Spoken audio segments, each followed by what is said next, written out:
দুর্বলতাটা একটু দেখি ভাই। যদি দেখি যে না আমার লাইফে এগুলো আসে নাই, তার মানে আপনার লাইফে সুখ আসে নাই ভাই।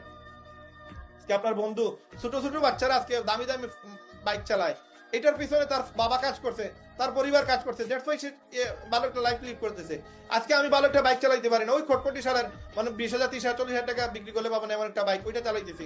তার মানে আমি আমার দুর্বলতা দেখি ভাই, আমার সমস্যাটা দেখি। আজকে আমি যে কম্পিউটার ইউজ করতেছি ওইটাই খটখটি সারের, 5,000 টাকা সেল করলে পাওয়া যাবে না। তাহলে ওই জায়গা থেকে ভাই দেখেন আমি কি একটা ম্যাকবুক কেনার মানে যোগ্যতা রাখি কিনা, আজকে আমি একটা ভালো আইফোন কেনার যোগ্যতা রাখি কিনা, আজকে 10টা মানুষের মতো আমার লাইফটা সুন্দর হোক এটা আমি চাই কিনা। আজকে কতজন মানুষ বিমান চড়ছে, কতজন মানুষ মালদ্বীপ শ্রীলঙ্কা ট্যুর দিছে, কতজন মানুষ পাশের দেশে ইন্ডিয়াতে গেছে, কতজন মানুষ নেপাল ঘুরতে গেছে। এই জিনিসটা আমি আমাকে জিজ্ঞেস করি ভাই। জিজ্ঞেস করার পরে যদি আপনার আনসার আসে না যে আমি এগুলো করি নাই, আমার লাইফে এগুলো অ্যাচিভ হয় নাই, দেন আপনি আপনাকে জিজ্ঞেস করেন যে এগুলো অ্যাচিভ করার প্রয়োজন কিনা ভাই। যদি প্রয়োজন থেকে থাকে তাহলে আমাকে মানে 12 ঘন্টা 14 ঘন্টা ঘুমানোর প্রশ্নই উঠে না ভাই। মানে আমি 12 14 ঘন্টা ঘুমাইছি, আমার মানে দিন যাচ্ছে রাত যাচ্ছে আমি কল্পনা করতে পারতেছি না আমার জন্য কত বড় বিপদ আসতেছে। আগামীতে একটা অ্যাক্সিডেন্ট হইলো, একটা অসুখ পড়লো, একটা বড় ডাক্তারের কাছে যাওয়া লাগবে, একটা ভালো চিকিৎসার জন্য 50-60 হাজার 1 লক্ষ টাকা লাগবে, এটা আমি কই থেকে ম্যানেজ করবো ভাই।